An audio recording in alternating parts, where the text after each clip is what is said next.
Hi friends, welcome to the channel. ఈ వీడియోలో మనం చూడబోతే శరత్ కుమార్ యాక్ట్ చేసే తమిళ్లో వచ్చిన ది స్మైల్ మ్యాన్ అనే ఒక మూవీ రివ్యూ.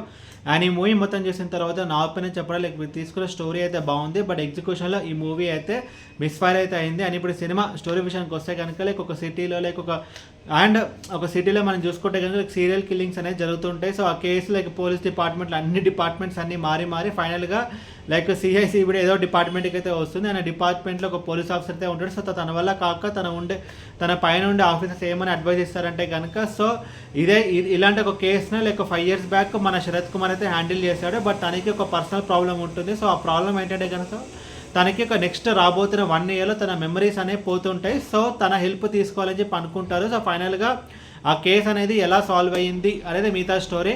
లైక్ ముందుగా ఈ సినిమాలో ప్లస్ పాయింట్స్ గురించి మనం మాట్లాడుకుంటే కనుక like actors performance like Sarath Kumar చూసుకుంటే కనుక తను తమిళ అయితే సుప్రీం హీరో అండ్ ఒక ఆల్మోస్ట్ ఒక సూపర్ స్టార్ రజనీకాంత్ అంత రేంజ్ అని చెప్పి నేనైతే అన్నాను కానీ బట్ మంచి ఒక టాప్ హీరో. సో తన 158th మూవీ ఇది, తనకు ఆల్మోస్ట్ 70 years. సో ఆ ఫిట్నెస్ కానీ ఆ బాడీ లాంగ్వేజ్ కానీ అంత అయితే బాగానే ఉంటుంది. సో 4th thrill తర్వాత తనకు ఒక మంచి క్యారెక్టర్ అయితే పడింది. అండ్ యాజ్ యూజువల్ తన బెస్ట్ అయితే ఇవ్వడం అయితే జరిగింది. సో లైక్ సురేష్ మీనన్ కానీ అండ్ కలయార్సన్ కానీ జాన్ మరియన్ కానీ ఈచ్ అండ్ ఎవ్రీ పర్సన్ వాళ్ళ రోల్ తగ్గట్టు బాగానే చేస్తారు. అండ్ ఇంకొక ప్లస్ పాయింట్ ఈ మూవీలో మనం చూసుకుంటే కనుక లైక్ ఈ మూవీ యొక్క స్టోరీస్ ఒక పోర్తరీల్ లాగా అండ్ ఒక రాక్షసన్ లాగా అండ్ ఒక మంచి గ్రిప్పింగ్గా ఉండే ఒక స్టోరీ. అండ్ కథలో కొంచెం దమ్ అయితే ఉంది. సో శరత్ కుమార్ క్యారెక్టర్కి ఒక ఆర్క్ అనేది ఉంటుంది అండ్ విలన్ క్యారెక్టర్కి కూడా ఒక ఆర్క్ అనేది ఉంటుంది. సో ఒక మంచి స్టోరీని అయితే తీసుకోవడం అయితే జరిగింది. అండ్ కథలోనే ఒక సస్పెన్స్ ఎలిమెంట్స్ అయితే ఉంటుంది. సో విలన్ ఎవరు అని చెప్పి కూడా మనకి లాస్ట్ అయితే రివీల్ అవుతుంది. సో స్టోరీ పరంగా అయితే బాగానే ఉంటుంది. అండ్ టెక్నికల్ డిపార్ట్మెంట్స్ విషయానికి వస్తే కనుక లైక్ బ్యాక్గ్రౌండ్ స్కోర్ బాగుంది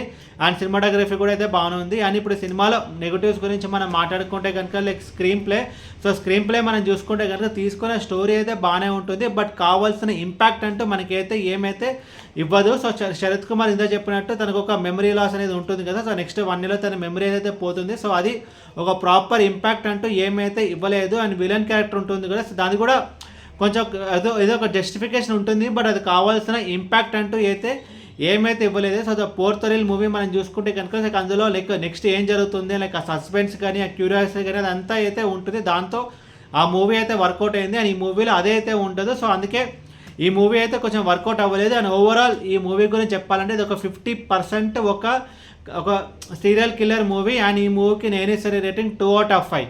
ఈ వీడియో మీకు నచ్చితే కనుక లైక్ కొట్టి షేర్ చేసి మీ ఫ్రెండ్స్ అంతా సబ్స్క్రైబ్ చేయించండి. అండ్ మీకు ఇంకేమైనా వేరే సినిమా రివ్యూస్ కింద కమెంట్ బాక్స్లో కామెంట్ చేయండి. Thank you.